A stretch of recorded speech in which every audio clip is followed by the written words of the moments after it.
put your hand on the top of your head. Whatever is up there this morning, thick, thinning, or long gone, you are touching about 100,000 hair follicles. If you are bald, you still have nearly all of them. They did not fall out. They did not shut down. They are alive under your palm right now. And they are producing hair today exactly the way they did when you were 9 years old. They are just producing hair so fine, so short, and so pale that light goes straight through it. That is what going bald is, a factory that shrank instead of closing. By the age of 50, roughly half of all men on this planet are running that shrunken factory, and a large number of them are spending money every month to argue with it. So here's the question. Why would a body keep 100,000 working follicles and then quietly order them to make something invisible? Why does it always start at the same 2 places on the skull, in the same order, in men who live 10,000 miles apart and have never met? And why is there exactly one other animal on Earth that does the identical thing? Every layer of this gets stranger than the last. Let's go. Let's start inside one follicle because everything strange that follows happens in there first. A hair follicle is a tube in your skin about 4 millimeters deep. At the bottom sits a cluster of cells called the dermal papilla, fed by its own tiny blood vessel. That cluster is the boss. It decides how long the hair grows, how thick it comes out, and when to stop. Every follicle runs on a cycle with 3 phases. Anagen, the growing phase, which on a scalp lasts 2 to 6 years. Catagen, a 2-week shutdown. Telogen, a resting phase of about 3 months, after which the old hair is pushed out and the whole thing starts again. Do the arithmetic. A scalp hair that grows for 6 years, at 1 centimeter a month, reaches 72 centimeters. That is why humans are the only primate whose head hair can reach the floor. A chimpanzee's head hair grows for a few months and stops at about 5 centimeters. Same follicle, same biology, different instruction. Now here is what androgenetic alopecia actually does. It does not attack the follicle. It shortens anagen. 6 years becomes 3, 3 becomes 1, 1 becomes 4 months, then 6 weeks. And with every cycle, the dermal papilla loses a few cells, so the tube it builds gets narrower. The hair that comes out is thinner, shorter, lighter in color, and eventually it never reaches the surface at all. Doctors call this miniaturization. It is a rounding error, repeated 400 times, which means a bald head is not an empty head. It is a head covered in vellus hair, the same fine, transparent fuzz on the back of your hand, growing in a place where terminal hair used to be. Take a photograph of a bald scalp under a dermatoscope at 40 times magnification, and it looks like a lawn that somebody set to the lowest possible cutting height and then walked away from for 30 years. So what gives the order? A hormone your body makes out of another hormone, in a step that takes 1 enzyme and about a second. Testosterone circulates through your blood. In certain tissues, an enzyme called 5-alpha reductase grabs it and converts it into dihydrotestosterone, DHT for short. DHT binds to the androgen receptor 5 times more tightly than testosterone does. In the scalp follicle, that binding triggers the shortening of anagen. In the beard follicle, on the same face, fed by the same blood, the identical molecule triggers the opposite. It lengthens anagen. It thickens the shaft. It turns fuzz into wire. Read that again. 1 molecule, 2 follicles 15 centimeters apart. One is instructed to give up, the other is instructed to build a beard you could scrub a pot with. The follicles are not receiving different messages.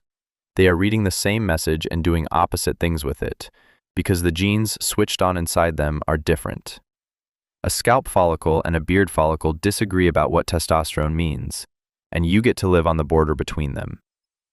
Some of you are thinking, fine, but that is a chemistry story, not a history story. Where is the proof this is really hormonal and not just aging? Fair question. And the answer comes from one of the most direct experiments ever run on human hair. In 1942, an anatomist named James Hamilton studied a group of men who had been castrated before puberty, mostly for medical reasons in an era with fewer options. He looked at their scalps across decades. Not one of them developed pattern baldness. Not one. Some were in their 50s with the full family history behind them, brothers and fathers and uncles all polished smooth, and their own hairlines had not moved a millimeter since they were 14. Then Hamilton did the second half. He gave testosterone to the men whose families carried the pattern. Their hair began receding within months. Same temples, same crown, same order as their brothers. Then he stopped the injections, and the recession stopped too. It did not reverse. It froze where it was, like someone had paused the tape. That single study did two things at once. It proved baldness needs androgens to run, and it proved the pattern is written in advance and simply waits for permission. Hamilton went on to publish a scale of that pattern in 1951, and dermatologists expanded it in 1975 into the 7-stage chart still used in clinics today. Stage 1 is a full hairline. Stage 7 is a horseshoe of hair from ear to ear around the back. Every man who goes bald walks the same 7 stages in the same sequence. Some of you are on stage 2 right now, and you found out from a photograph somebody else took. And Hamilton was not even first. Around 400 BC, Hippocrates wrote that eunuchs do not get gout and do not go bald. He was working with no hormones, no microscope, and no chemistry, and he got the correlation exactly right by simply paying attention to who in his city had hair. He also, and this is documented, went bald himself. The horseshoe pattern is called the Hippocratic wreath to this day, which is a rough way to be remembered by your own profession. Now let us go much further back than any papyrus, because the deeper question is not why men lose the hair on top. It is why humans have hair up there in the first place. You are, by primate standards, close to naked. You have about 5 million hair follicles on your body, which is roughly the same count as a chimpanzee of the same size. The follicles did not go anywhere. Ours simply produced that transparent vellus fuzz across almost the entire body instead of a coat. Genetic dating of the pigment gene MC1R suggests our ancestors had already lost their fur and darkened their skin by around 1.2 million years ago, because bare pale skin under equatorial sun does not last. So the body hair went. The scalp hair stayed. That is the anomaly. The anthropologist Nina Jablonski has laid out the physics of why. Stand upright at the equator at noon, and the sun is directly overhead. Every other mammal on that plane presents a long, horizontal back to the sky. You present a small, horizontal circle, the top of your head, and directly beneath it sits an organ that burns 20% of your calories and stops working properly if its temperature climbs a few degrees. Tightly curled hair on the scalp creates a layer of still air between the sun and the skin. It shades without insulating because the air moves through it. It is a parasol that weighs almost nothing and never needs carrying. So head hair earned its place. It protected the most temperature-sensitive organ any animal has ever grown.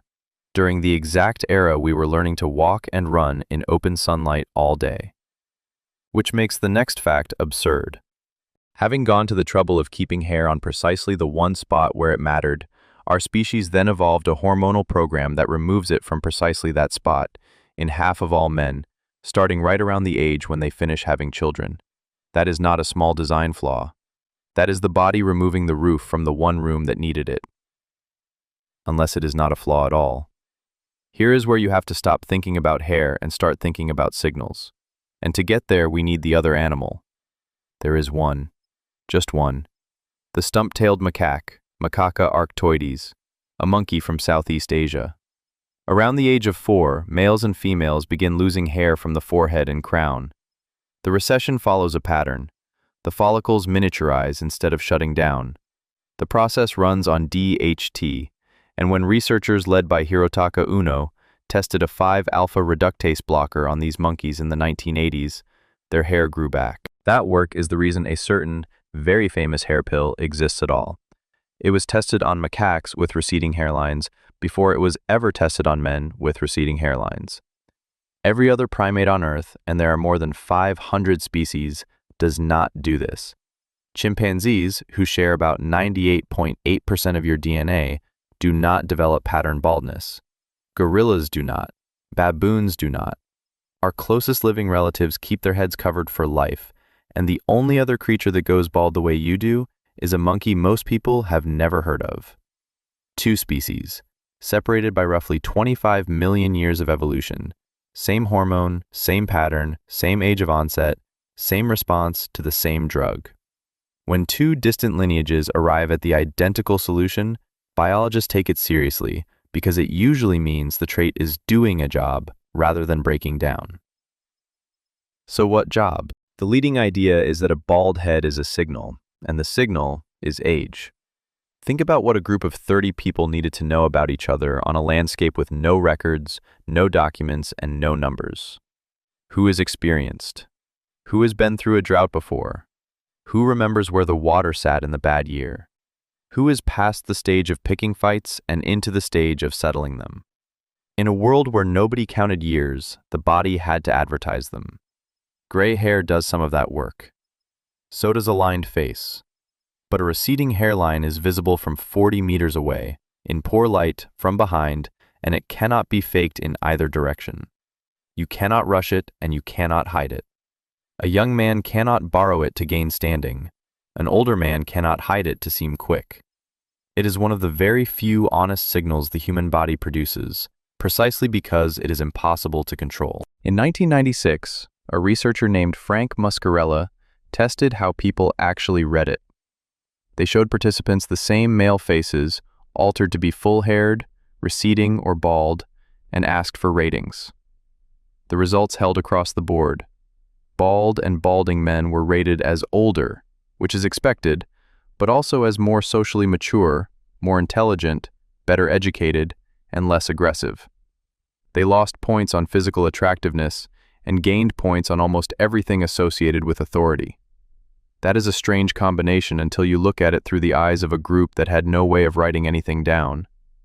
Less aggressive, more experienced, not a rival, a resource. Read as a signal. A bald head says something like, "I have been here a long time, I am no longer competing with you, and I know things." Not a disorder. A badge, worn by the one member of the group who could not be replaced by someone stronger. And that brings us to the part of this that actually matters, and it has nothing to do with follicles. You are not designed to look at your own head. Sit with that. For nearly all of human existence, a person could go completely bald and never once see it happen. You could feel wind on skin that used to be covered. You could see it on your brother and your father and your uncle, but the top of your own skull was, to you personally, an abstraction. Still water gave you a wobbling face on a windless morning. Nothing gave you a crown view. The one part of your body that your species uses to broadcast your age was the one part you could never inspect. Which means baldness was, for 300,000 years, a message that everyone received except the sender. And yet, long before anyone could watch it happen to themselves, they fought it. They fought it with everything they had. The Ebers Papyrus, written in Egypt around 1550 BC, is one of the oldest medical documents on Earth. It contains roughly 700 remedies. Several of them are for baldness.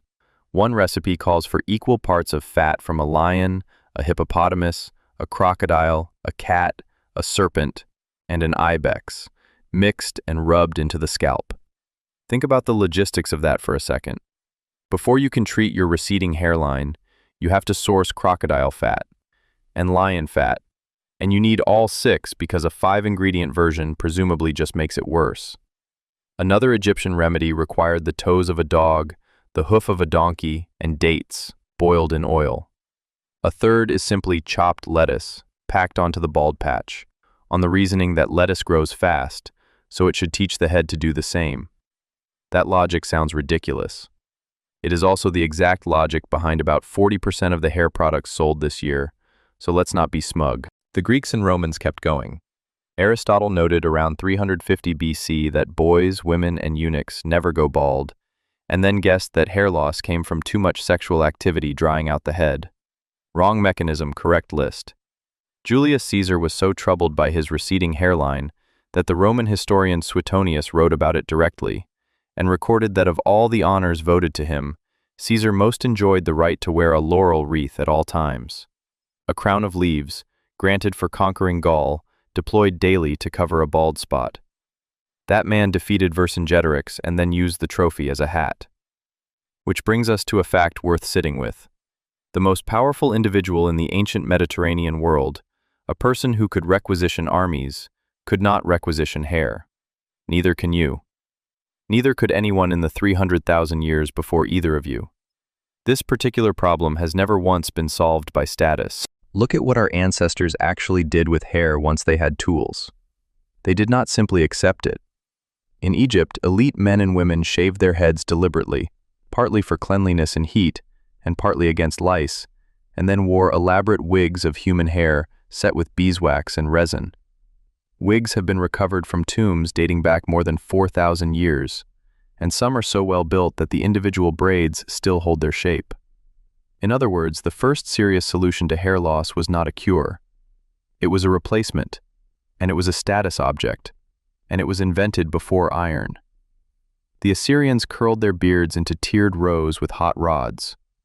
Roman men with thinning hair had barbers comb forward what remained, a practice mocked in surviving satire, which tells you two things. The comb forward is at least 2,000 years old, and so is laughing at it. There is something almost comforting in that. Every generation of humans has stood at the edge of this exact problem with the best technology of its day, whether that was crocodile fat, a beeswax wig, a laurel wreath, or a pill, and every single one of them lost. The hairline has an undefeated record against human ingenuity, stretching back to the Bronze Age. Everything you feel about your hairline today, the angle you check in the phone camera, the specific lighting in one bathroom you have learned to avoid, the photograph from a family gathering that ruined a week, all of that requires a technology. It requires a clear, stable, flat reflection, and that is very recent. So what ended it? What ended 300,000 years of not knowing? Glass, silver, and a chemist. The oldest known mirrors are polished obsidian discs from Çatalhöyük in Anatolia, made around 6000 BC. They are dark, small, and about as sharp as looking at yourself in a wet stone. Egyptian craftsmen moved to polished copper and bronze discs by roughly 2900 BC, which were better, and were also so expensive that they show up in tomb inventories as major possessions. Roman glassmakers in the 1st century AD backed small pieces of glass with lead, producing the first true glass mirrors, and they were the size of a coin. Venetian workshops on the island of Murano cracked the tin and mercury process around 1500, and the results were so valuable that Venice made exporting the technique a capital offense and kept the craftsmen effectively imprisoned on the island. A large Venetian mirror in the 1600s cost more than a painting by a master. Then in 1835, a German chemist named Justus von Liebig worked out how to deposit a thin layer of metallic silver onto glass with a simple chemical reaction. Cheap, repeatable, industrial. Within 50 years, the mirror went from an aristocratic object to something in every hallway, every shop, and eventually, every pocket. Here is the cost of that in numbers. The average person now sees their own reflection somewhere between 8 and 15 times a day, before you count photographs and screens, which nobody in history before about 1900 had to include at all. Surveys of men with androgenetic alopecia consistently find that a majority report meaningful distress about it, with the highest rates among men under 30, the exact group least likely to actually be judged for it by anyone else. The global market built on that distress runs into billions of dollars a year, and its two effective medical products both work by interfering with the same enzyme that Hirotaka Uno's macaques taught us about. So the signal never changed. The follicle never changed. The hormone never changed. The only thing that changed is that the message finally reached the one person it was never meant for. What if it is not a disorder? What if the thing you have been quietly monitoring for years is your body successfully completing a task it was assigned before your species had language? What if the distress has nothing to do with the hairline at all, and everything to do with the fact that you can now watch it, daily, at high resolution, in a way that no ancestor of yours ever could? Some of you are thinking about women right now, and that is a completely fair question, because the pattern is different, and it is not smaller.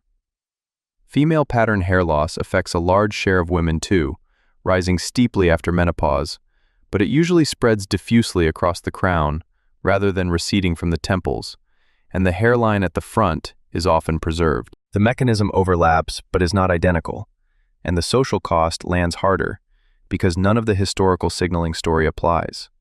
There is no ancient laurel wreath solution for it, and there was never a version of it that read as authority.